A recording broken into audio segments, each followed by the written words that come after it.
তো গাইস, যেরকমটা আমরা এর আগের এপিসোডে দেখেছিলাম যে আস্থা ম্যাজিক নাইট এক্সাম পাশ করে ফেলে আর ওকে নিয়ে নেওয়া হয় সব থেকে বেকার ম্যাজিক নাইট স্কোয়াড ব্ল্যাক বুলসে। আর অন্যদিকে ওর ভাই ইউনো চলে যায় সব থেকে বেস্ট স্কোয়াড গোল্ডেন ডনে। এন্ড এরপর ইউনোকে ওর একজন সিনিয়র যার নাম ছিল ক্লস, ও বলছিল আমি বিশ্বাস করতে পারছি না যে তোমার মতো একটা গরিব ছেলে যে কিনা কোনো রয়্যাল ফ্যামিলি থেকেও না, তাকে উইলিয়ামস আর গোল্ডেন ডনে রেখে দিল। কল্পনাও করো না যে তুমি তোমার জীবন এখানে মজায় পার করবে। এন্ড এটা বলেই ও ওখান থেকে চলে যায়। এন্ড এইদিকে আস্থা নিজের নতুন টিমমেটদের সাথে দেখা করে এন্ড বুঝতে পারে যে ওরা সবগুলাই পাগলা। ইয়ামি সবাইকে চিৎকার করে বলে ভাঙচুর করা বন্ধ করো তোমরা সবাই। এন্ড ও নিজেই পিছনের দেওয়াল ভেঙে ফেলে। ওরা সবাই ইয়ামিকে দেখে অনেক বেশি খুশি হয়ে যায়। এন্ড ইয়ামি সবাইকে আস্থার সাথে পরিচয় করায়। ইয়ামি সবাইকে বলে আমার নাম হচ্ছে আস্থা আর আমি হাজি ভিলেজ থেকে এসেছি। যেটা শুনে সবাই অবাক হয়ে যায় যে আস্থা এত ছোট একটা গ্রাম থেকে এসেছে এবং এত গরিব একটা ছেলে, কিন্তু তাও ও ম্যাজিক নাইট এক্সাম পাশ করে ফেললো। পরে ফিনরাল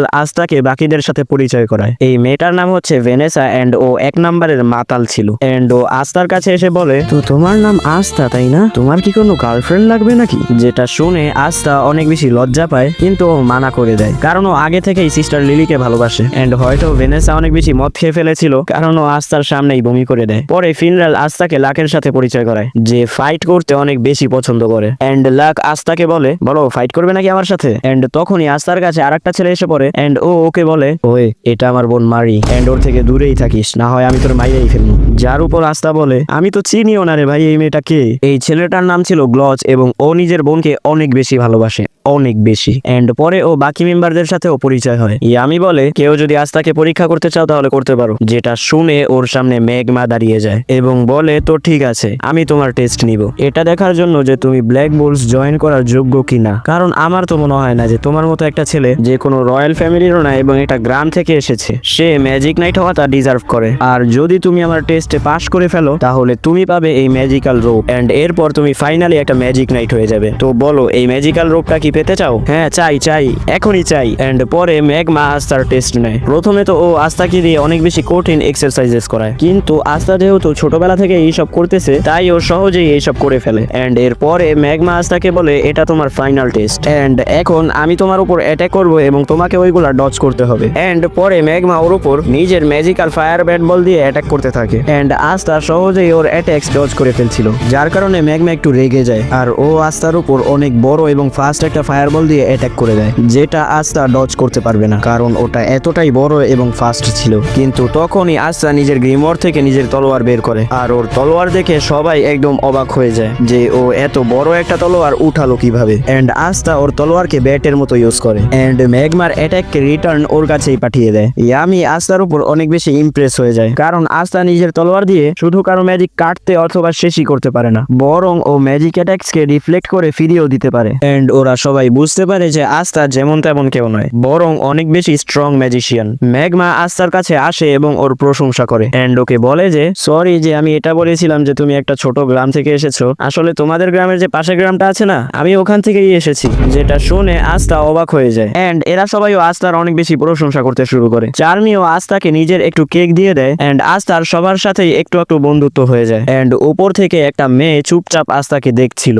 এন্ড ও আস্থার উপর কেন জানি অনেক বেশি রেগেছিল। এন্ড পরে আস্থা ফাইনালি পেয়ে যায় নিজের ব্ল্যাক বুলসের রোপ, যার মানে হচ্ছে আস্থা এখন অফিসিয়ালি একজন ম্যাজিক নাইট হয়ে গেছে। আর এখন এখান থেকে আস্থার জীবনের নতুন একটা সফর শুরু হয়ে যায়। মেঘমা আস্থাকে ওর নতুন রুম দেখায় এবং ওকে বলে সরি এই একটা বেকার রুমই খালি ছিল। কিন্তু আস্থা এরকম একটা বেকার রুম পেয়েও অনেক বেশি খুশি হয়ে যায় কারণ জীবনে প্রথমবার ও নিজের নিজস্ব রুম পেয়েছে। এন্ড ও খুশির চোটে কান্না করতে শুরু করে। তোমার আসলে এই রুমটা পছন্দ হয়েছে আস্থা? হ্যাঁ অনেক বেশি পছন্দ হয়েছে, চার্চে আমরা সবাই এর থেকেও ছোট রুমে একসাথে শুইতাম আর এখন তো আমার কাছে নিজের একটা রুম আছে। এন্ড আস্থা নিজের রুম পরিষ্কার করতে শুরু করে এন্ড এরপরে আস্থা এবং ইউনো চার্চে পাঠানোর জন্য দুজনেই একটা করে লেটার লেখে, এটা বলার জন্য যে ওরা দুজন পাস হয়ে গেছে। ইউনোর লেটারটা পড়ে ফাদার এবং সবাই অনেক বেশি খুশি হয়ে যায় এন্ড পার্টি করার জন্য প্রস্তুতি নিতে শুরু করে। আর আস্থার হাতের লেখা এতটাই বেশি খারাপ ছিল যে কেউ বুঝতেই পারছিল না যে ও কি লিখেছে। ফাদার সিস্টার লিলিকে বলে দেখো ওটাই কি লেখা আছে, কবে ফিরে আসবে আস্থা? কারণ ও অবশ্যই পাস তো হয় নাই নিশ্চয়ই, এখানে লেখা আছে যে ও পাস পাশ হয়ে গেছে। কি? চার্চের সবাই একদম অবাক হয়ে যায় যে আস্থা কিভাবে পাশ হয়ে গেল। ম্যাক্স, সিস্টার লিলি সবাই অনেক বেশি খুশি হয়ে যায়, কিন্তু ফাদার একটু দুঃখী হয়ে যায়, কারণ এখন আর আস্থা ওদের কাছে ফিরবে না। আস্থা সকাল সকাল খুশি মনে উঠে এবং নিজের রোব পরে রেডি হয়ে যায়। এন্ড যখনই ও নিজের রুম থেকে বের হয়, একটা পিলারের সাথে বাড়ি খায়। ম্যাগমা ওখানে আসে এবং ওকে জিজ্ঞেস করে, তুমি ঠিক আছো তো বাচ্চু? হ্যাঁ সেনপাই, আমি ঠিক আছি, কিন্তু কালকে তো এই পিলারটা এখানে ছিল না, আজ হঠাৎ কোথা থেকে এলো? ও, এটা আসলে আমাদের কাসেল নিজে নিজেই শেপ চেঞ্জ করে। যেমন গতকাল আমরা দ্বিতীয় তলায় ছিলাম, কিন্তু আজকে আমরা চতুর্থ তলায় আছি। তোমার কিছুদিনের মধ্যে এটার অভ্যাস হয়ে যাবে। এরপর ম্যাগমা আস্তাকে পুরো কাসেল ঘোরায়, কিচেন, বাথরুম,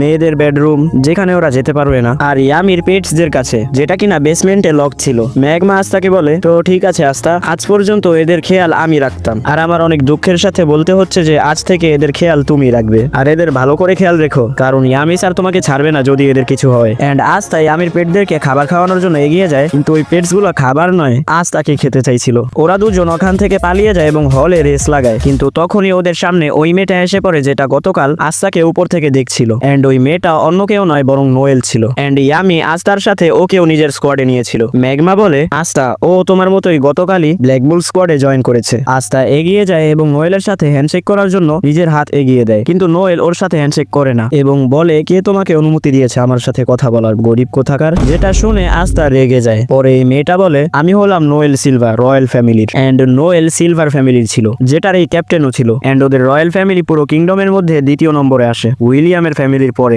আস্তা রেগে গিয়ে বলে, গরিব কাকে বলছো তুমি? এখানে তুমি কোনো রয়্যাল নও, তুমিও আমার মতো একজন ব্ল্যাক বুলসের মেম্বার, আর আমরা দুইজন টিমমেটস। নোয়েল আস্তার উপর রেগে যায় এবং ও ওর উপর একটা ম্যাজিক্যাল অ্যাটাক করে দেয়, বাট নোয়েলের টার্গেট এতটাই খারাপ যে ওর অ্যাটাক গিয়ে ম্যাগমার উপর লাগে। ম্যাগমা উঠে এবং বলে, আমাকে কেন মারলে? আমি তো কিছু বললামও না। যার উপর নোয়েল বলে, তোমাকে আমার পছন্দ হয় না এই জন্য। কি বললে তুমি? তুমি জানো না নাকি যে আমি তোমার সিনিয়র, আর সিনিয়রের সাথে কিভাবে কথা বলতে হয়? যদি তুমি ব্ল্যাক বুল স্কোয়াডে থাকতে চাও তাহলে সিনিয়রদের সম্মান করতে হবে। যার উপর নোয়েল বলে, আমি নিজেই আসতে চাই না এই স্কোয়াডে। এন্ড ও ব্ল্যাক বুলসের রূপকে ওদের সামনে ওখানে ফেলে চলে যায়। এরপরে আস্তা এমনি নিজের পাশের বাগানে ঘোরাঘুরি করছিল, কিন্তু তখনই ওর উপর হঠাৎ একটা ওয়াটার অ্যাটাক এসে পড়ে। ও ভাবে যে আরে এটা কোথা থেকে এলো। ও একটু ভেতরে যায় এবং দেখে যে নোয়েল প্র্যাকটিস করছিল, কিন্তু ও যতই ট্রেন করে না কেন ওর অ্যাটাক সঠিক জায়গায় গিয়ে লাগেই না। এন্ড এই জন্যই ওর রয়্যাল ফ্যামিলিতে ওকে নিয়ে সবাই মজা করতো, কারণ ও নিজের সব ভাই বোনদের মধ্যে সব থেকে বেশি উইক ছিল। এন্ড ও যখন জন্ম হয়েছিল তখনই ওর মা মরে গিয়েছিল, আর এই জন্য ওর ভাই বোন ওকে আরো বেশি ঘৃণা করতো।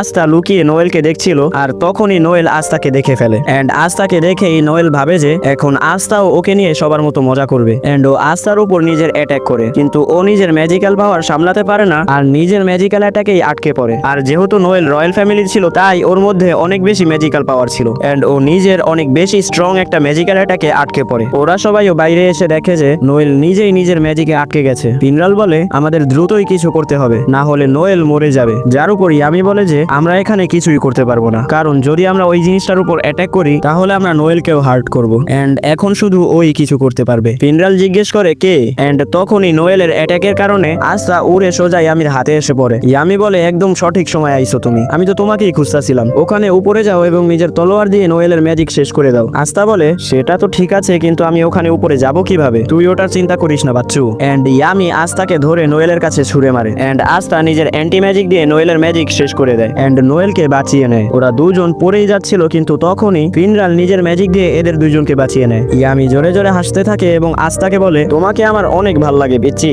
এন্ড তখনই নোয়েলেরও জ্ঞান ফিরে আসে। ও মনে করে যে আস্তা ওর কাছে এসে সবার মতোই ওকে নিয়ে মজা করবে, যে ও ঠিক মতো ম্যাজিক ইউজ করতে পারে না। কিন্তু আস্তা ওর কাছে এসে ওর প্রশংসা করতে থাকে। ওকে বলে যে আমি বিশ্বাসই করতে পারছি না যে তোমার কাছে এতটা বেশি ম্যাজিক্যাল পাওয়ার। যদি তুমি তোমার ম্যাজিক্যাল পাওয়ার কন্ট্রোল করা শিখে যাও তাহলে তুমি অনেক বেশি স্ট্রং হয়ে যাবে। এন্ড এরা সবাইও নোয়েলের অনেক বেশি প্রশংসা করতে থাকে এবং ওকে বলে, চিন্তা করো না, আমরা সবাই তোমার সাহায্য করব, যাতে তুমি তোমার পাওয়ার কন্ট্রোল করতে শিখতে পারো। নোয়েলও খুশি হয়ে যায়, কারণ ও বুঝে যায় যে ও নিজের আসল ফ্যামিলির থেকেও ভালো ফ্যামিলি পেয়ে গেছে। আস্তা আবার নোয়েলের দিকে নিজের হাত এগিয়ে দেয়, এন্ড এইবার নোয়েল ওর হাত ধরে দাঁড়িয়ে যায়। এন্ড নোয়েলের আস্তাকে একটু পছন্দ হয়, মানে বুঝতে পারছো?